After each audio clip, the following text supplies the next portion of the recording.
Hello. Today we're going to show you how to time a Prodigy machine. It's a pretty simple process. I've taken the front roll bars off this machine just so we can get a little bit better video access to show you a little bit more about what's going on. But anyway, the first thing we want to do is we want to remove the needle plate. So I'm going to take the screws out here.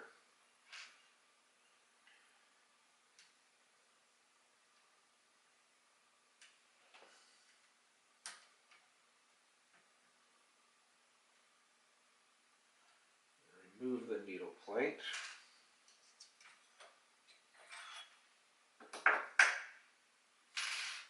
And then we want to take the bobbin case out. Gain access. Alright. So we want to rotate this hook. I know which one it's going to take to adjust it, so I will leave it tight, but I'm going to come and loosen a hook. You don't have to loosen them very far. Usually a quarter of a turn is all you've got to do. I'm going to bring my needle all the way to the lowest position. At the lowest position, I want to look in here in my hook area, and I want to be able to see half of the needle eye showing only. If it's any lower, you will need to come up to the screw up top, loosen it right through the front plastic, and raise this up to the right position. You can raise or lower it right there and retighten it. We have already adjusted this one, so we're good there. The next thing we want to do is with your timing tool, with the little gauge in the top position and closed, we want to come here, we want to tighten this up. Okay, I'm going to rock the flywheel to make sure it's all the way in the lowest position. If this were to rock down low,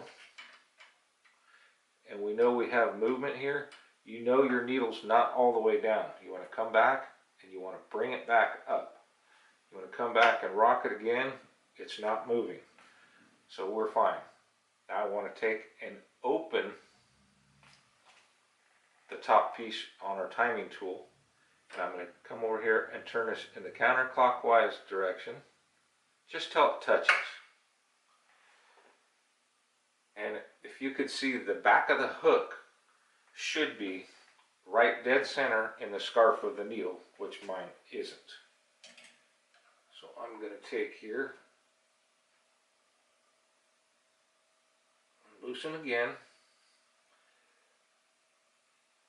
and I'm going to come up till it's right there. And I'm going to snug that up till it's right there. Okay, I've got to take my timing tool back off, and I'm going to take and rotate this around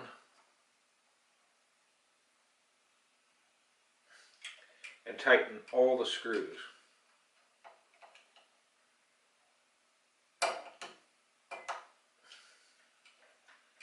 I'm even going to check the one I just tightened first. Okay. So now I want to rotate it through, make sure it looks good. That hook comes right around to where it's just right on the back of that needle. That's exactly what we want. And also, before putting this machine back together, we get a lot of people call in and they're having a tension problem. The number one thing that you can do, no matter what's going on, take your thread and just pull it. It should have a nice even pull as you pull it out, and it should feel real smooth. If it feels choppy or feels distressed or anything different, it will give you a stitching problem. The other thing is, if you don't know where your bobbin case should be and you've just lost complete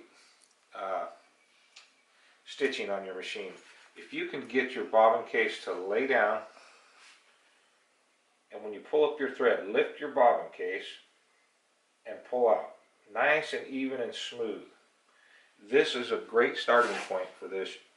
You can loosen your other tension and you will get this machine to sew. If you want to tighten from there, you can snug it up, or you can, if it works good there, leave it alone.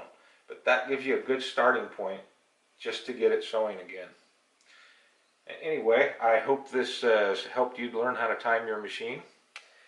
Also, one other note I want to say, if when you get your machine going, it stitches in all directions, but when you go backwards, it skips stitches. Most likely, the needle is deflecting forward away from the hook. You'll have to go back with your timing procedure and move your hook just slightly closer to the needle, just right up to it, and that'll keep it from deflecting as you push it backwards. Okay, I hope that helps you, and happy quilting. Thank you from Prodigy.